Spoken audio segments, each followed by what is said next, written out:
नमस्कार, मैं हूं आपके साथ सुमित शर्मा। हमारी खास पेशकश जंगली कौन में आपका बहुत स्वागत है। जी हां, जंगली कौन, वो वन्य जीव जो जंगलों को उजड़ने से दरबदर हैं, या फिर वो इंसान जिसने वन्य जीवों को उनके घर से उजाड़ दिया है और अब उसे बेरहमी से मार भी रहा है। जिस तरह जबलपुर में एक हाथी मारा गया, उसने एक बार फिर से कई सारे सवाल खड़े कर दिए। क्या ये वो हादसा है जो इंसान और जानवर के बीच चल रहे संघर्ष के चलते अक्सर ये पेश करता है? अगर इसका जवाब हाँ है तो फिर समस्या का हल क्या है? आज हम अपनी इस खास पेशकश में कुछ इन्हीं सवालों का जवाब तलाशने की कोशिश करेंगे।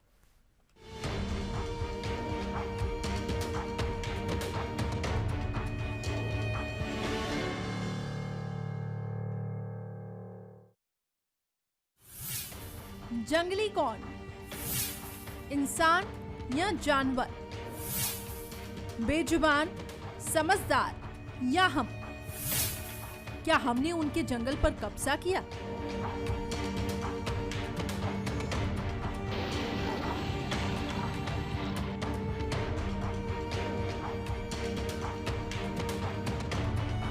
यही सवाल उठते हैं जब कभी जानवरों का रिहायशी इलाकों में आतंक या घुसने की खबरें आती हैं। कान्हा के जंगल से भटके दो हाथी जबलपुर पहुंचते हैं। जबलपुर में भटके भटके दोनों में एक हाथी बलराम करंट की चपेट में आ जाता है और उसकी दर्दनाक मौत हो जाती है। मौत का मंजर भी बहुत खराब। करंट हाथी की सूंड में लगा और हाथी मुंह के बल गिर गया।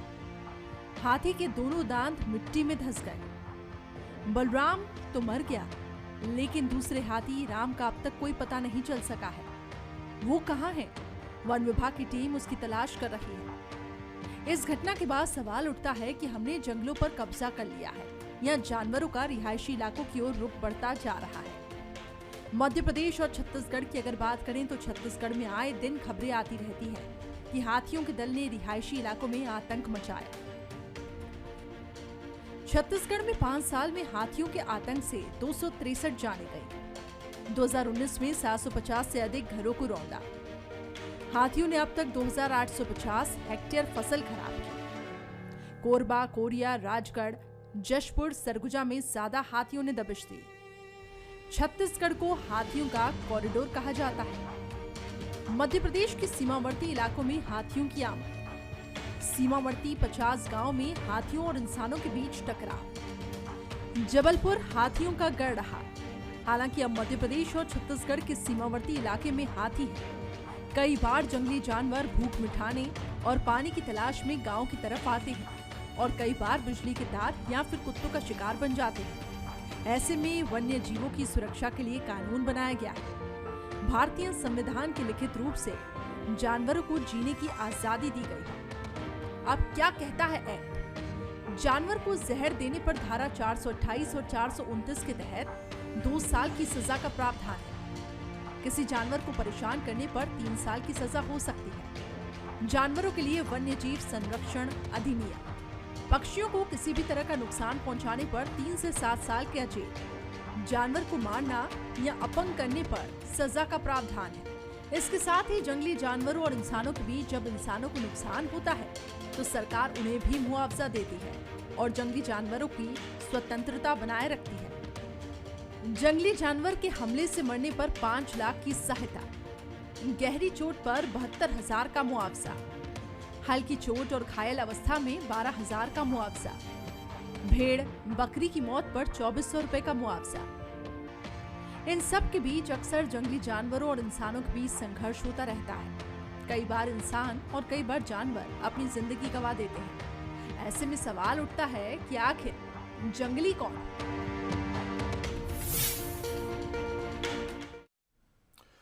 तो रिपोर्ट आपने देखी है। रिपोर्ट में सबसे बड़ा सवाल आखिरकार यही उठता है कि जंगली कौन है। कई सारे सवाल हैं जिनके जवाब तलाशने की हम कोशिश करेंगे। 2 खास मेहमान हमारे साथ जुड़ गए हैं। आरजी सोनी जी पूर्व डायरेक्टर हैं पेंच पार्क के, आपका स्वागत है सर सोनी जी। और नितिन सिंघवी जी हैं जो वन्य जीव प्रेमी हैं। नितिन जी, आपका भी बहुत स्वागत करता हूं बंसल न्यूज़ पर। आरजी सोनी जी, सबसे पहले आपके पास आना चाहूंगा। मध्य प्रदेश में पिछले कुछ दिनों से वन्य जीवों की जो मौत हुई है, क्या उसे आप इंसान और जानवरों के बीच संघर्ष के तौर पर देखते हैं उसको?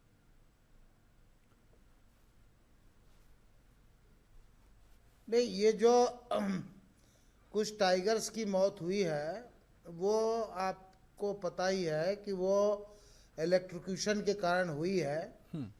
और जो हाथी की मौत हुई है जबलपुर के आसपास में, वो भी बिजली का तार लगाया था किसी के द्वारा।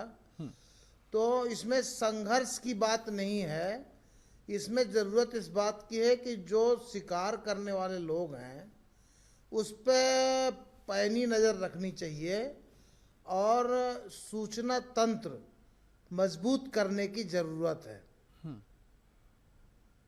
जी सोनी जी कई ऐसे मामले भी सामने जी जी कहिए जी कहिए सर, अपनी बात पूरी कर आप लीजिए। बोले? कहिए, अपनी बात पूरी कर लीजिए सर। हाँ, दरअसल जो टाइगर की मौत हुई है जैसे बांधवगढ़ में है, या जो हाथी की मौत हुई है अभी, वो बिजली के तार के कारण हुई है।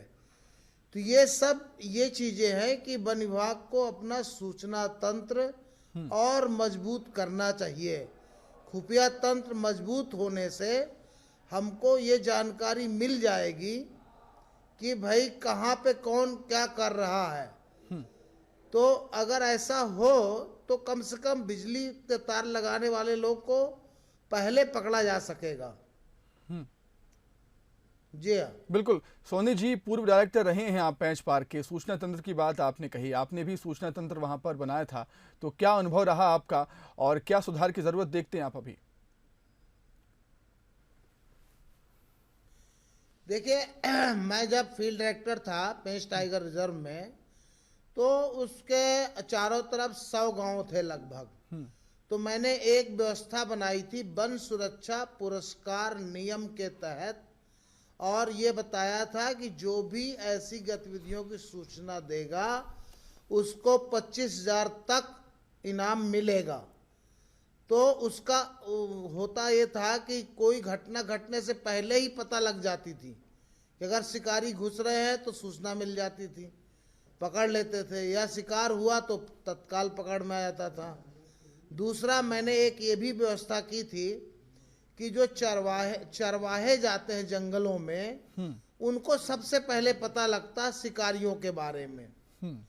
तो मैंने ये व्यवस्था की थी कि अगर चरवाहे की कोई गाय मारता है टाइगर, बाघ के द्वारा मारा जाता है, तो उसमें से चरवाहे में से एक व्यक्ति आके सूचना देगा हमारे नज़दीक वाले व्यक्ति को। उससे सबको पता लग जाएगा कि हाँ भाई फला टाइगर मरा है। तो उसको ये था कि आप टाइगर को उसको डिस्टर्ब नहीं करोगे, उसको खाने दोगे, और जो सूचना देने जाएगा तो उसको 500 रुपये इनाम मिलेगा। अगर सूचना नहीं देगा तो फिर इसके न सूचना देने वाले को कार्रवाई की जाएगी। इससे हमको सूचना मिलती थी और विभाग को निर्देश था कि सूचना मिलती है तो जिसकी गाय मारी गई है उसको परेशान ना होना पड़े, आप 7 दिन के अंदर उसका मुआवजा दो। तो जब मुआवजा समय मिलने लगा तो एक भी शिकार मेरे 3 वर्ष के दौरान कार्यकाल में नहीं हुआ, और सूचना तंत्र इतना मजबूत था कि हम लोगों को सूचना मिल जाती थी। इसकी आज महती आवश्यकता है। ठीक बात कही सर आपने। सोनी जी, मैं आपके पास लौटूंगा। नितिन सिंघवी जी भी हमारे साथ बने हुए हैं, वन्य जीव प्रेमी हैं, उनका रुख करना चाहूंगा। नितिन जी, आप किस तरीके से देखते हैं जो घटना जबलपुर में सामने आई है? तार करंट से हाथी की मौत हुई है, लेकिन कहीं ना कहीं किसानों की भी मजबूरियां होती हैं। अपनी फसलों को बचाने के लिए वो सूरों के लिए तार बिछाते हैं। अब घटना हो जाती है एक कि उसकी चपेट में हाथी आ जाता है, उसकी मौत हो जाती है। किस तरीके से देखते हैं आप?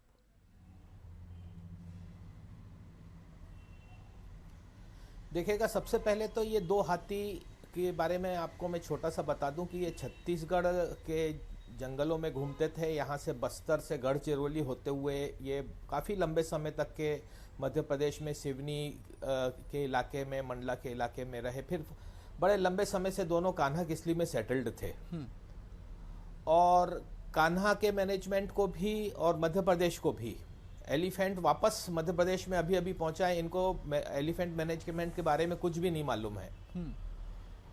ये दोनों जो राम बलराम नाम रखा गया हुआ हाथी हैं, ये दोनों की कंटिन्यूस मॉनिटरिंग होनी चाहिए थी। और ये अगर वापस कान्हा के क्षेत्र से बाहर निकल रहे थे तो इनको वापस भेजने का प्रयत्न किया जाना चाहिए। बरगी के पास में चले गए थे। दूसरी बात में कि किसानों की मजबूरी है, पर हमारा कानून ये बोलता है कि आप इलीगल इलेक्ट्रिक्यूशन फेंसिंग नहीं लगा सकते हैं। ये बिजली कंपनी की भी जवाबदारी है और वन विभाग की भी जवाबदारी है। वन विभाग का सूचना तंत्र फेल्युअर रहा है, कोई दो मत नहीं है। शेड्यूल 1 का एनिमल इतने बुरी मौत मरा है, तो इसमें मध्य प्रदेश को अब जागरूक होना पड़ेगा। जहां पर उनके पास एलिफेंट्स हैं, कान्हा में 2 ही एलिफेंट थे, बांधवगढ़ में इनके पास में अभी 40-45 एलिफेंट्स हो गए हैं। और अभी कुछ महीने पहले वहां पर भी इलेक्ट्रिक्यूशन से लो लाइंग बिजली तार से टकरा करके एक एलिफेंट की डेथ हुई है। तो एलिफेंट वाले जो एरियाज हैं, विशेष रूप से बांधवगढ़ और कान्हा में तो 2 ही थे, अब एक ही बचा है, मालूम नहीं क्या होगा उसका। तो बिजली कंपनियों की जवाबदारी है। ये माननीय सर्वोच्च न्यायालय और एनजीटी दोनों ने कहा है। छत्तीसगढ़ में भी ये जवाबदारी निर्धारित की गई है कि जो जितनी भी बिजली करंट से डेथ हो रही हैं, वो जो चाहे जो तार नीचे जा रहे हैं और उन तारों को कवर्ड कंडक्टर्स में कवर करना है। इसके लिए 1674 करोड़ रुपए की जरूरत है, जो बिजली कंपनी भरेगी, अभी तक नहीं भर रही है। वन विभाग और उनमें आपस में चल रहा है। तो ये जो फेल्युअर है, ये वास्तव में सूचना तंत्र का फेल्युअर तो है ही, जैसा सोना जी ने इनडायरेक्टली एडमिट किया है। और दूसरी बात कि बिजली कंपनी को भी जो है अवैध करंट और अवैध शिकार, इनको रोकने के लिए अपनी खुद की भी पेट्रोलिंग करनी पड़ेगी। आज आप भी अब बोलते हैं कि किसानों की भी मजबूरी है, पर नहीं। आपको बता दूं कि हम ये जो शेड्यूल 1 है, इसमें विभिन्न जानवर हैं, टाइगर है, लेपर्ड है, एलिफेंट है, पर उसमें मानव नहीं है। ठीक है सर। नितिन जी, मैं लौटूंगा आपके पास। नितिन जी, मैं लौटूंगा आपके पास। सोनी जी का रुख करना चाहूंगा। हमसे ऊपर रखा गया है। जी बिल्कुल, नितिन जी लौटूंगा। सोनी जी, जिस तरीके से आपने कहा सूचना तंत्र को और मजबूत करने की जरूरत तो है ही, लेकिन जो टाइगर रिजर्व के पास आसपास जो गांव हैं, उन गांव में ग्रामीणों को जागरूक करने की भी कहीं ना कहीं जरूरत आप महसूस करते हैं? एक्चुअली बिल्कुल सही है। जो आसपास के ग्रामीण हैं, उनसे लगातार संपर्क अपने कर्मचारियों का होना चाहिए कि कुछ भी हो, आप ओपन वायर नहीं लगा सकते जिसमें बिजली की तार प्रभावित हो। उसमें कोई आदमी भी मर जा सकता है और कोई शेड्यूल 1 का या कोई भी जानवर मर सकता है। दूसरी चीज़ क्या है कि जब आपकी खेती जंगल के नज़दीक होती है तो 2 तरीके हैं। एक तो उसकी सुरक्षा करें जिससे कि जानवर से नुकसान नहीं हो, और दूसरी बात यह है कि ऐसी खेती की जाए जिसको जानवर नहीं खाते हों। ऐसी कई फसलें हैं जिसको जंगली सूअर नहीं खाता। तो ऐसी धान की फसलें हैं जैसे करधी है। तो एक कहावत है, धान बोए करधी, न सूअर खाए न समधी। तो अगर आप करधई धान बोओगे तो सूअर से डैमेज नहीं होगा। ये पुराने समय में हमारे जो पुराने पूर्वज लोग थे, इस बात को समझते थे। जैसे जिस एरिया में ब्लैक बग होता है, तो अब लोग सोयाबीन लगा रहे हैं तो नुकसान हो रहा है, लेकिन पहले के लोग वहाँ चना पैदा करते थे। तो चना को अगर खा भी ले तो चना 5 गुना पैदा होता था। तो हमें क्रॉप पैटर्न भी देखना पड़ेगा जिसको कि जंगली जानवर नुकसान नहीं पहुंचाए बल्कि फायदा हो, और जागरूक भी करना जरूरी है। जी ठीक है। नितिन जी, आपको क्या लगता है, क्या उपाय है इसका कि एक ऐसा वातावरण, ऐसी व्यवस्था हमें तैयार करनी होगी हमारे सिस्टम को कि जंगली जानवरों का भी यहाँ पर शिकार ना हो पाए और ग्रामीण हैं, किसान, उनका भी नुकसान ना हो? ऐसी कुछ व्यवस्था होनी चाहिए। देखिएगा, सबसे पहले तो मैं काफ़ी बार ये मांग कर चुका हूँ कि ग्रामीणों को जो नुकसान होता है उससे वो रिवेंजफुल एटीट्यूड रखने लग जाते हैं। बिल्कुल सही बात की आपने। पर्टिकुलरली टाइगर्स के द्वारा कैटल किलिंग में उसको हमको टाइगर हिंदुस्तान में कितने कैटल्स किल करेगा, या एक एलिफेंट है वो कितना क्रॉप खा जाएगा आपका।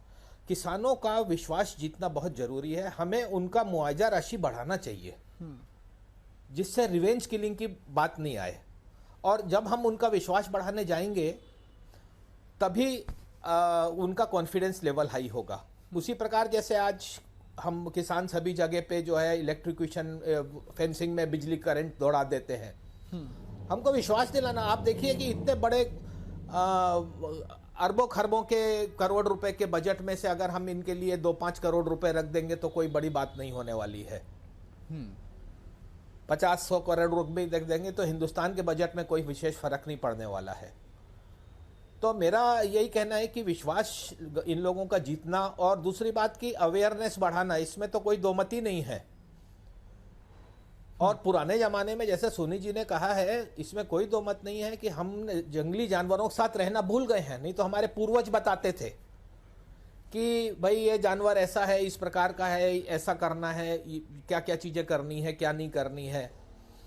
तो हम अब जैसे आज किसी जमाने में पूरे मध्य प्रदेश में हाथी घूमा करते थे, आज से कई सदियों से नहीं है। पूरा मध्य प्रदेश वासी हाथियों के साथ रहना भूल गए हैं, जैसा छत्तीसगढ़ में भी है। हमको सिखाना पड़ेगा कि हमको साथ में रहना है इनके। ये बहुत ही इंटेंसिव हमको विश्वास जितना इंटेंसिव और इंसेंटिव ट्रेनिंग ग्रामीणों को देना जरूरी है। ठीक है सर, नितिन जी लौटूंगा आपके पास। आरजी सोनी जी, जिस तरीके से सरकार पर्यटन का व्यवसायीकरण यहाँ पर कर रही है, कहीं ना कहीं ये नुकसानदायक होता है जानवरों के लिए, इस पर क्या कहेंगे आप? इस पर आपकी टिप्पणी? किस चीज में? जो सरकार जो पर्यटन का व्यवसायीकरण कर रही है, क्या कहा, क्या नुकसानदायक? जो पर्यटन का व्यवसायीकरण यहाँ पर सरकार कर रही है, बढ़ावा दिया जा रहा है, सफारी यहाँ पर चलाई जाती हैं, तो क्या ये भी नुकसानदायक है जानवरों के लिए? ऐसा देखिए, पर्यटन जहाँ पे बढ़ा है जी, वहाँ पे वन्य प्राणी की संख्या बढ़ी है। तो पर्यटन के कारण वन्य प्राणी का नुकसान होगा, ये बिल्कुल गलत है। बल्कि पर्यटन के कारण लोग ज़्यादा जागरूक होते हैं एनिमल के बारे में, और वहाँ के लोगों को रोजगार मिलता है। बात पर्यटन के कारण नहीं है, लेकिन पर्यटन अंधाधुंध नहीं होना चाहिए, और पर्यटन वाइल्ड के हिसाब से होना चाहिए जी। ठीक है ना? जैसे सफारी की बात हो रही है, तो नाइट सफारी न हो करके बफर एरिया में नॉर्मल जैसे सफारी कोर एरिया में होती है, इस तरह से बफर एरिया को इस तरह से हैबिटेट डेवलप किया जाए कि वहां पे भी एनिमल दिखें। तो जब वहां भी एनिमल दिखेंगे तो लोग बफर में जाना पसंद करेंगे, और जो टाइगर की संख्या बढ़ेगी वो भी बफर में एडजस्ट हो जाएगी अगर हैबिटेट अच्छा है तो। इसलिए पर्यटन समुचित तरीके से किया जाए। बिल्कुल सही बात कही आपने, किया अति जाए, नहीं होनी वाइल्ड चाहिए किया पर्यटन जाए। की, समुचित तरीके से होना चाहिए। नितिन जी, आप किस तरीके से देखते हैं जिस तरीके से वनों की अंधाधुंध कटाई हो रही है, अपना घर बनाने के चक्कर में हम उनके घर को उजाड़ रहे हैं, और यही वजह है कि वो अपने घर को छोड़कर हमारे घर की तरफ रुख करते हैं और घटनाओं का शिकार हो जाते हैं? देखिए, सब अपने अपने इलाके छोड़ते जा रहे हैं। एलिफेंट्स हो, टाइगर्स हो, इनके एरिया कम हो रहे हैं। वैसे विशेष रूप से मध्य प्रदेश में कान्हा टाइगर रिजर्व, पेंच टाइगर रिजर्व काफी अच्छे काम कर रखे हैं इन्होंने। तो एक मैं और आपके माध्यम से ये बात करना चाहूंगा कि वन विभाग जो दोषियों के ऊपर अपराध पंजीबद्ध करता है, इसमें बड़ा कमजोर केस बनाता है। एक वन्य प्राणी को मारने में वन्य जो वाइल्ड लाइफ प्रोटेक्शन एक्ट है उसके अंदर में 3 से 7 साल की सजा है, उसको बेल ही नहीं मिलेगा। मेरी नज़र में एक भी प्रकरण ऐसा नहीं आया है जिसको पहली बार में बेल नहीं मिल गई हो। उसका और वो बढ़ जाता है और शिकार करने लगता है और अवैध गतिविधियां करने लगता है। तो हमारे पास में वन विभाग के पास में, चाहे छत्तीसगढ़ हो, मध्य प्रदेश हो, बहुत अच्छे वकील नहीं हैं। इनके पास वकीलों की जरूरत है जो कि दोषियों पे, शिकारियों पे कड़क कार्रवाई करने के बहुत अच्छे केसेस करके, सजा दिला करके उदाहरण पेश करें। और दूसरी बात, जो जंगल कट रहे हैं, अवैध कट रहे हैं, इनमें भी कोई ऐसे प्रकरण नहीं बना पा रहा है जो कि जिनके प्रकरणों के कारण, जिनके सजा मिलने के कारण से अवैध कटाई और अवैध पेड़ों की अवैध कटाई रुक जाए, ऐसा कहीं पर कुछ नहीं हो रहा है। एक इसमें मैं मध्य प्रदेश और छत्तीसगढ़ में आपको बता दूं कि जो पट्टा बांटने वाला 2005 का एक्ट आया है, इसके अंतर्गत में आज पेड़ काट जा रहे हैं और यह दावा किया जा रहा है कि 2005 से जो है वन अधिकार अधिनियम के अंतर्गत में हमको पट्टा दिया जाए, 2005 से हमारा कब्जा है। छत्तीसगढ़ में ऐसे 4 लाख अवैध केसेस बने हैं, मध्य प्रदेश में लाखों बने हैं। तो ये जो है रोक ही नहीं पा रहा है वन विभाग, और दबाव में आकर के पट्टा अलॉट कर रहा है। जी आरजी सोनी तो जी, हमारे को ये सब ईमानदारी से ये पहले सोचना पड़ेगा। जी सर लौटूंगा आपके पास। आरजी सोनी जी, हमारे मध्य प्रदेश को टाइगर स्टेट का दर्जा मिला हुआ है और बड़ी मुश्किल से मिला है ये दर्जा। आपको नहीं लगता कि जिस तरीके से मध्य प्रदेश में यहाँ पर टाइगर की मौत हुई है, उस दर्जे को संभाल पाने में यहाँ पर कहीं ना कहीं नाकामयाब साबित हुआ है मध्य प्रदेश?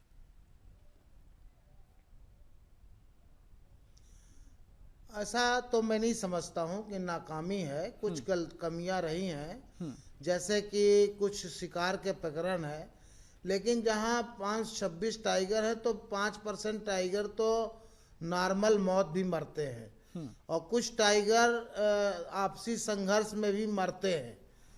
जो शिकार के कारण मरे हैं वो गलत है, उस पर सख्ती करना चाहिए।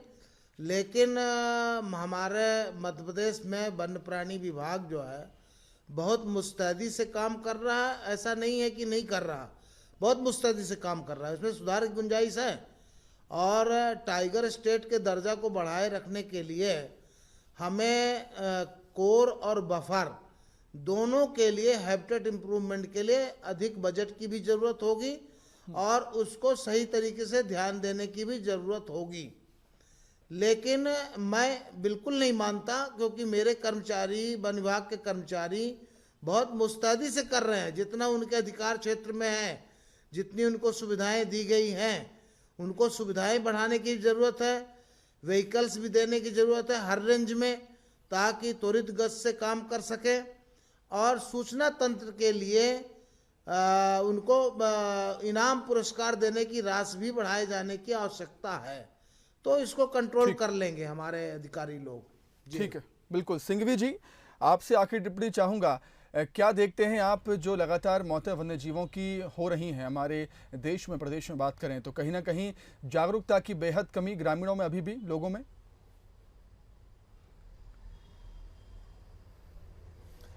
कोई दो मत नहीं है, बहुत कमी है, और जितनी कमी ग्रामीणों में है उतने ही हमको जो रूल करते हैं उतने ही हमारे नेता भी जागरूक नहीं है। अब मैं किसी के लिए, व्यक्ति विशेष के लिए, पार्टी विशेष के लिए नहीं बोल रहा हूं। जो समस्या सोनी जी बता रहे हैं बजट की, सबसे निग्लेक्टेड विभाग है वन विभाग। अगर हमको चाहिए तो जितनी भी अधिकारियों की मांगे हैं उनको टॉप प्रायोरिटी पे बजट पे रख करके उसको एडमिट करना चाहिए। और ये पैसा छत्तीसगढ़, मध्य प्रदेश, कोई भी वाइल्ड स्टेट है, वाइल्ड लाइफ की स्टेट है, या जहाँ पर जंगल है, वहाँ पर प्रोटेक्शन के लिए सबसे पहले वो चीज़ें करनी चाहिए जो अधिकारी मांग रहे हैं। तो ग्रामीणों को जागरूकता और सबकी जागरूकता, आपकी, हमारी, सबकी जागरूकता बहुत आवश्यक है। ये हमारे भविष्य की पीढ़ी के लिए बहुत ज़्यादा अनिवार्य है। जी जी जी, बिल्कुल बिल्कुल। सोनी जी, आपसे आखिरी रिएक्शन चाहूँगा। कहीं ना कहीं अधिकारियों को अब सख्त होना होगा और लापरवाहियां अब कम होनी चाहिए, और कहीं ना कहीं जो हत्या होती है, मौत होती है किसी भी जानवर की, तो उस पर सज़ा का प्रावधान भी सख्त होना ज़रूरी।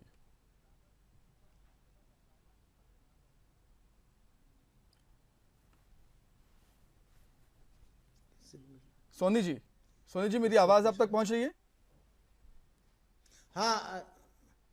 हाँ हाँ बिल्कुल आ रही है सर। ऐसा देखिए कि वाइल्ड लाइफ के प्रकरणों में बहुत कम सजा का प्रावधान है। मैं समझता हूँ मिनिमम सजा का प्रावधान होना चाहिए। टाइगर अगर मारता है कोई तो उसको कम से कम 7 साल की मिनिमम सजा होनी चाहिए, और जो चीतल सांभर या कोई अन्य प्रवेश मानता है उसमें भी कम से कम 3 साल की सजा होनी चाहिए। मिनिमम पनिशमेंट प्रिस्क्राइब होना चाहिए। अगर प्रवेश नहीं रहेगा तो टाइगर भी नहीं रहेगा।